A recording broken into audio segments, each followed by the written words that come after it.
নিজ বাড়িতে 6 বার দাঁড়ালো ছুরিকাঘাতের শিকার বলিউড অভিনেতা সাইফ আলী খান। তাকে নিয়ে সেই রাতের তথ্য জানালেন অটোরিকশা চালক বজন সিং রানা। সংবাদ মাধ্যমে তুলে ধরেন সে রাতের ঘটনা।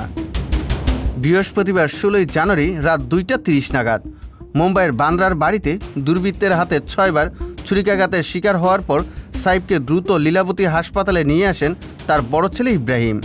এমন খবর যখন বিভিন্ন সংবাদ মাধ্যমে ছড়িয়ে পড়ে তখন অটোরিকশা চালক বজন সিং জানান ইব্রাহিম নয়, 8 বছরের ছোট্ট শিশু তৈমুরের সঙ্গে রক্তাক্ত অবস্থায় রাস্তায় বসেছিলেন সাইফ। ভারতীয় সংবাদ মাধ্যম টাইমস অফ ইন্ডিয়ার প্রতিবেদনে বলছে, ঘটনার দিন রাতে সাইফের সঙ্গে তৈমুর ছাড়া ছিল তার গৃহকর্মী হরি। অটোরিকশা চালক বজন সিং সেদিনের কথা মনে করে বলেন, বান্দ্রার রাস্তায় আমি রাতে ডিউটি করছিলাম।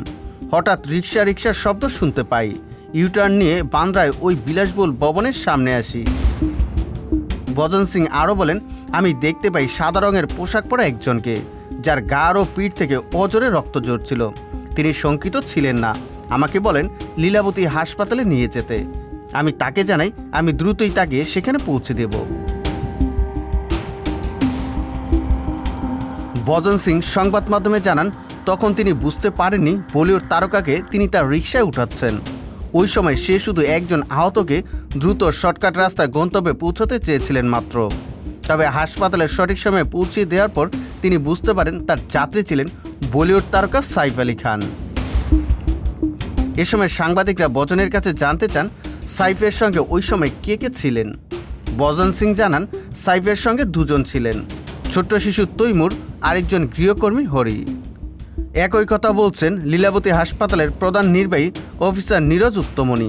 তিনি বলেন, সাইফ যখন হাসপাতালে প্রবেশ করেন তখন তার পিঠে ছুরি বসানো। ছোট্ট ছেলের হাত ধরে ঢোকেন। রক্তাক্ত অবস্থাতেও ভেঙে পড়েননি, এমনকি স্ট্রেচারে পর্যন্ত শুয়ে যাননি, বরং পায়ে হেঁটে হাসপাতালে পৌঁছান। লীলাবতী হাসপাতালে পৌঁছানোর পর সেখানে দ্রুত চিকিৎসা শুরু করেন কর্তব্যরত চিকিৎসকরা। সম্পূর্ণ করেন সফল অস্ত্রোপচার। সফল অস্ত্রোপচারের পর শঙ্কামুক্ত সাইফকে প্রথমে আইসিইউতে রাখা হয়।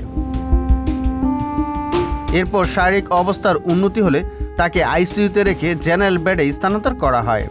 তবে শারীরিক অবস্থার উন্নতি হলেও মেরুদণ্ডের আঘাতপ্রাপ্ত স্থান থেকে সেরিব্রো স্পাইনাল তরল ক্ষরণ হওয়ায় ক্ষতস্তরে ঘা হওয়ার শঙ্কা রয়েছে এখন। এ মুহূর্তে লীলাবতী হাসপাতালে চিকিৎসকের নিবিড় পর্যবেক্ষণে রয়েছেন অভিনেতা। সুজিত মণ্ডল, সবার কথা।